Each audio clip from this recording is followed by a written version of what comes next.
কক্সবাজার টেকনাফ। বয়ান করে যখন দোয়াটা করে বসি, দেখি কাতারে কাতারে বিডিআর আইসা সালাম দেয়, আর হাতটা ধরে চোখের পানি ছেড়ে কয়, হুজুর গো, আপনি আমাদের দেশের, আমি আপনার দেশের। হুজুর আপনার বয়ান শুনে কলিজা ঠান্ডা হয়ে গেছে। দোয়া করবেন, আমরা চাকরি করি, আল্লাহ যেন হেফাজত করেন। দেশি মানুষ পাইলে কত টান, কত টান। যারা হজে যান, দেশি মানুষ পাইলে হাজিরা কত, এলাকার সৌদি বিদেশিরা কত খুশি।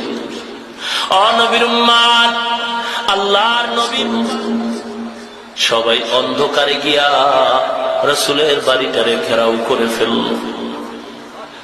অশ্রু নিয়ে দাঁড়াইছে, রাসূলকে দুনিয়া থেকে বিদায় করে দিবে। আমার আল্লাহ দেখেন কি দেখেন না?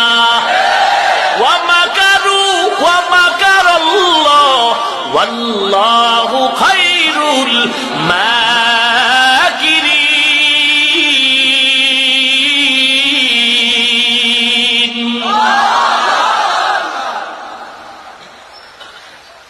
আল্লাহ জানায় দিছে, নবী গো, রেডি হয়ে যাও, বেঈমানদের পরামর্শ চলতেছে, তোমাকে মারবে,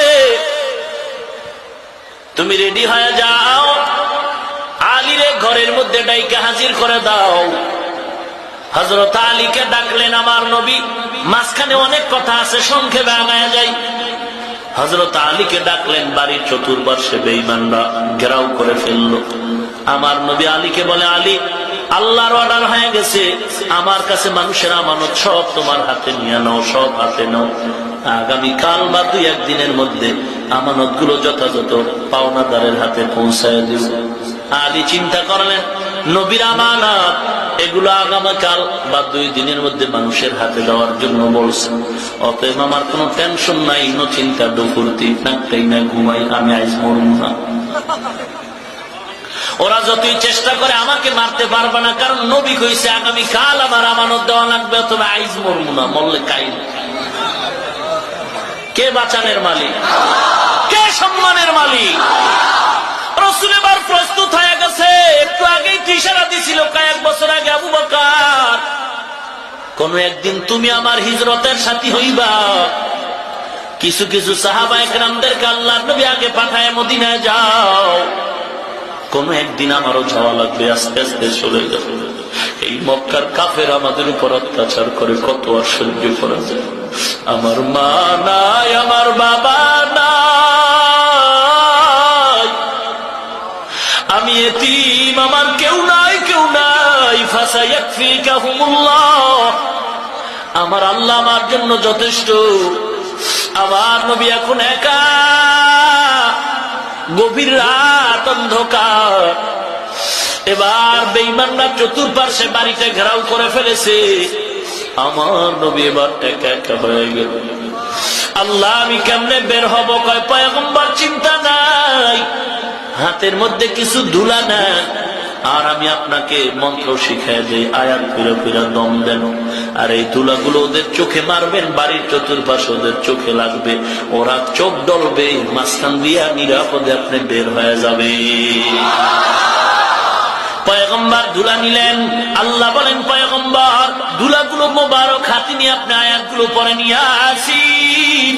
ওয়াল কুরআনিল হাকীম ইন্নাকা লামিনাল মুরসালিন আলা সিরাতিন মুস্তাকিম তানজিলাল আজিজির রহিম লিতুনজিরা কওমান মা উনজিরা আবাউহুম ফাহুম গাফিলুন লাকাদ হাক্কাল কাওলু আলা আকসারিহিম ফাহুম লা ইউমিনুন ইন্না জাআলনা ফি আ'নাকিহিম আগলালান نخلا فهي إلى الأذقان فهم مطمعون وجعلنا من بين أيديهم سدا ومن خلفهم سدا فأغشيناهم فهم لا يبصرون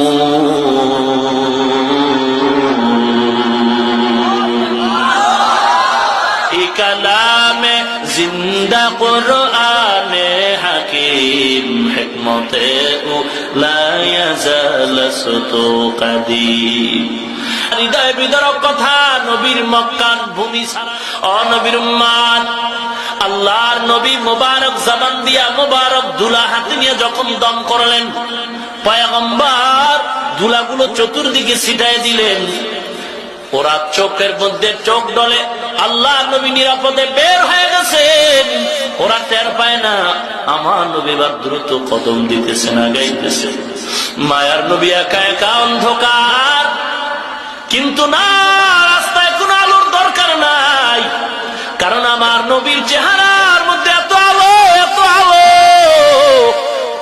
অন্ধকার পথ যেন রসুলের চেহারা মোবারকে আলো হয়ে গেল